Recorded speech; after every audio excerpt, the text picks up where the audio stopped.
मध्य प्रदेश के जबलपुर में बरगी डैम में 30 अप्रैल 2026 की शाम को एक अचानक हादसा पेश आया।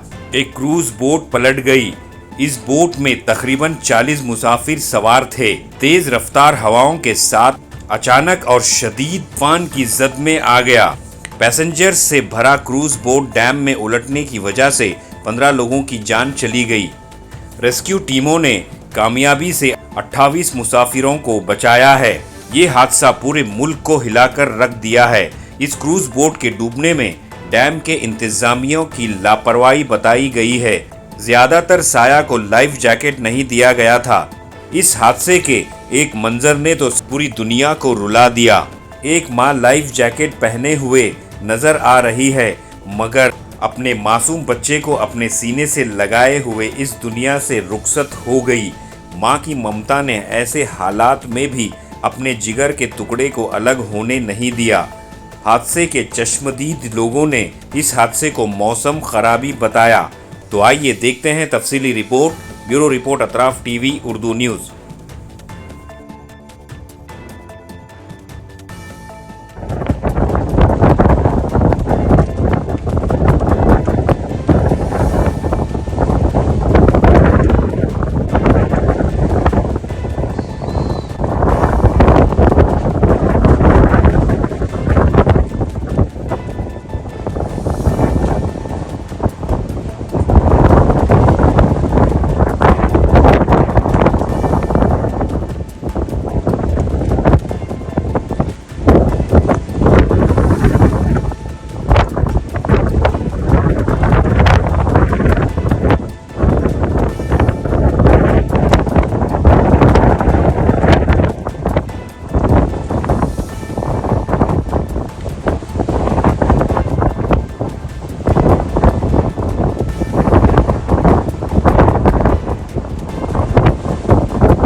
जल्दी करो, खत्म हो जाएगा। तो दर्दनाक हादसा हुआ, क्रूज डूबने से इस तरह से तमाम जो लोग थे इसमें सवार, उसमें सब एक और डेड बॉडी जो है वो रेस्क्यू टीम।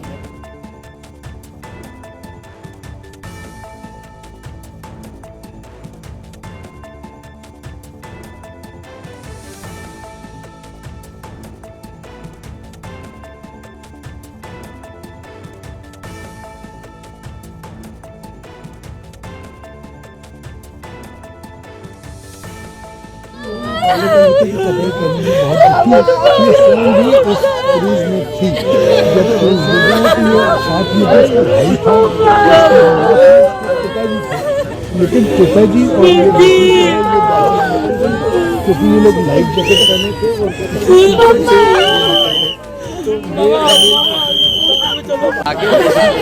साइड में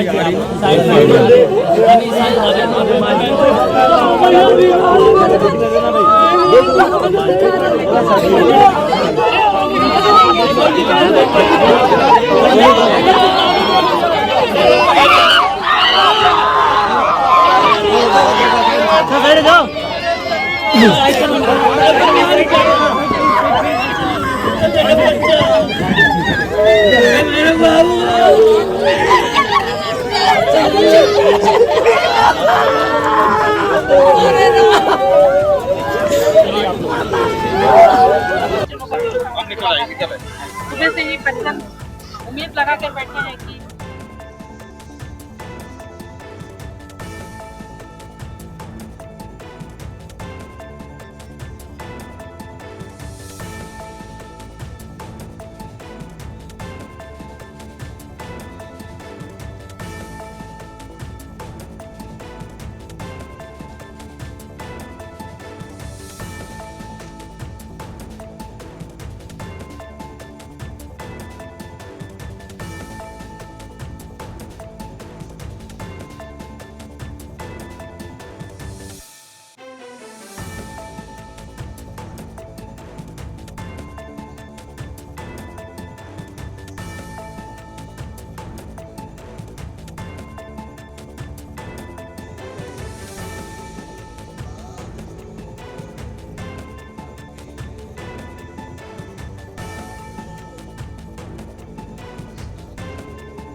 उसमें तो हम देख के हैरान हो गए अंदर कि भाई लेडीज को खींचे तो पहली बात तो लेडीज उस पे से आ नहीं रहे, तो हम देखा क्यों नहीं आ रहे, तो देखा तो उसके हाथ में सिमट के एक बच्चा पड़ा था, तो हम उसको खींच रहे लेकिन उसकी पकड़ अपने बच्चे से हिल नहीं रही थी उस लेडीज की।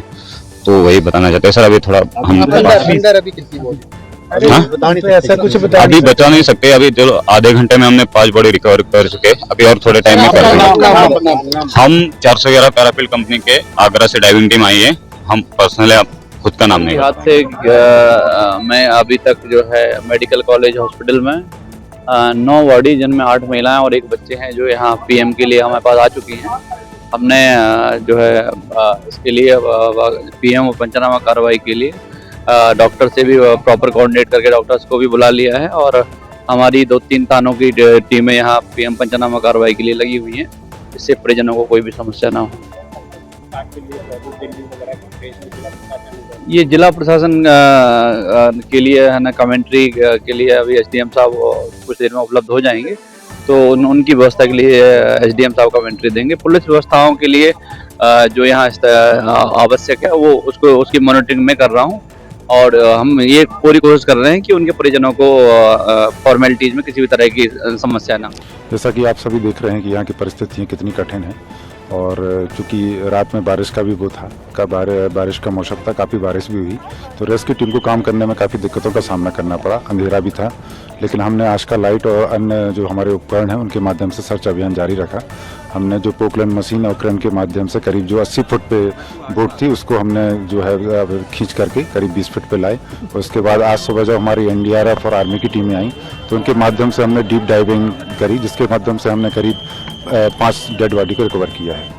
कितनी परेशानियां हुई आपको और आपके साथियों को करने में? हाँ, हमें काफ़ी परेशानियों का सामना करना पड़ा, क्योंकि बारिश का मौसम था, आंधी तूफान भी चल रहा था और अंधेरा था, इस कारण काफ़ी दिक्कतें हुई।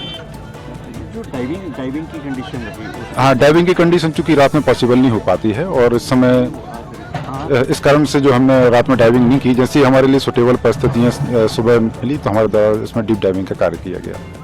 तो टोटल बॉडी अगर हम बता पाएँ तो आप जैसे कि कल तक जो है 4 डेड बॉडी रिकवर हुई थी, आज 5 डेड बॉडी रिकवर हुई, कुल 9 अभी हमें डेड बॉडी मिली। आपके एफर्ट से हम कितने दफा नहीं, हमने तो अपनी तरफ से पूरी कोशिश की है, और यहाँ पे चूंकि काफ़ी अन्य टीमें भी काम कर रही हैं, सभी ने अपनी तरफ से अच्छा प्रयास किया है।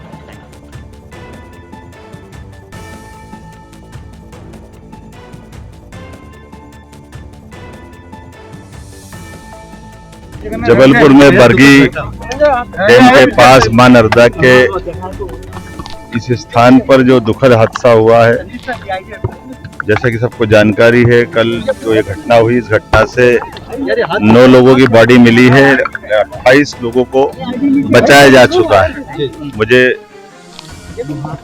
और आप सबको, पूरे प्रदेश को जिनने भी घटना सुनी सब स्तब्ध रह गए, लेकिन ये अच्छी बात रही कि यहीं पास में हमारे इसी घटनाक्रम के जहाँ घटना घटी है पास में जल जीवन मिशन के भी काम चल रहे थे, और वहाँ के लोगों ने भी मिलकर के इस तुरंत बचाने की दिशा में जब लोग लगे, इसके कारण से, और साथ ही साथ प्रशासन को जैसे सूचना मिली तो एसडीआरएफ, एनडीआरएफ और हमारे माननीय मंत्री भी यहाँ मौजूद हुए, माननीय राकेश सिंह जी, माननीय पर्यटन मंत्री जी, कल हमने तुरंत उनको यहाँ से रवाना कराया था, और साथ ही साथ यहाँ के हमारे सांसद आशीष दुबे जी, इस अवसर पर यहाँ के विधायक हमारे नीरज जी, सारे जनप्रतिनिधियों के साथ पूरी रात और आज तक अभी तक लगातार लोग लगे हुए हैं।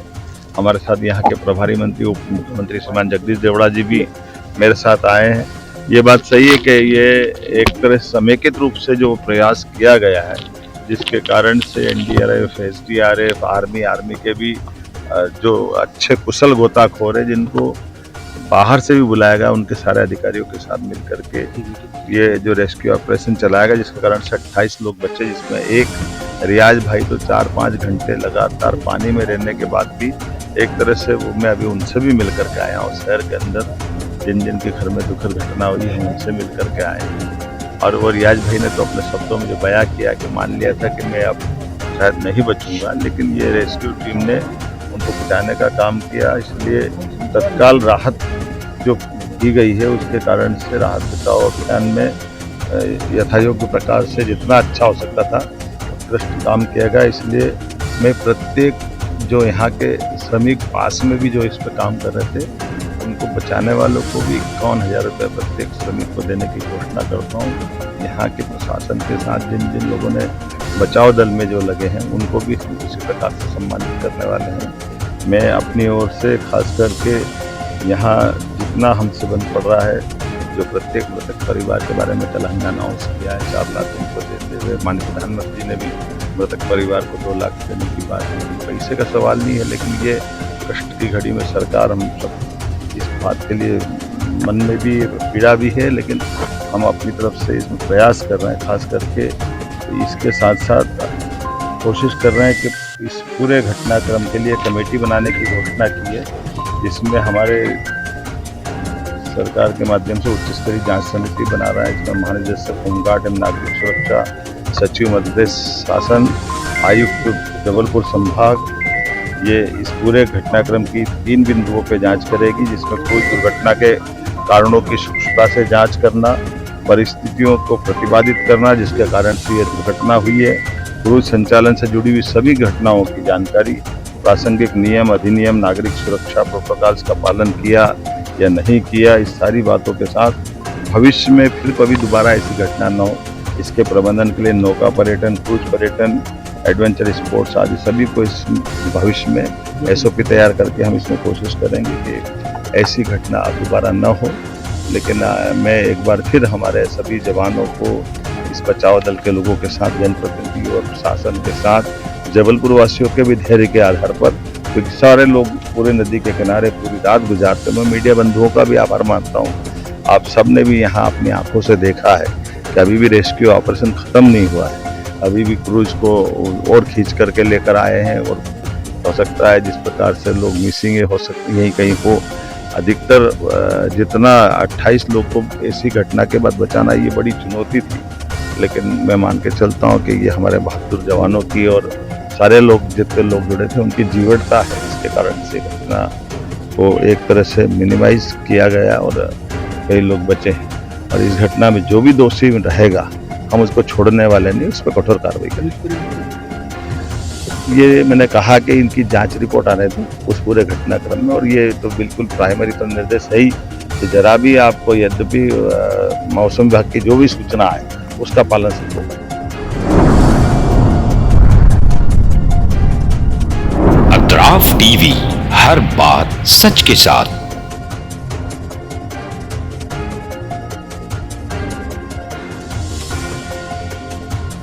इस न्यूज को स्पॉन्सर किया है SAR फैंटेसी वाटर पार्क, सारे फैमिली का एंटरटेनमेंट, पिकनिक, हॉलिडे, वेकेशन, सबके लिए बेहतरीन वाटर पार्क। आप भी आइए, सबको लाइए। SAR fantasy water park.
Address Bednakapur near Gaushavali Dargah, KGF, Karnataka. Contact details 9483444290 9480107826.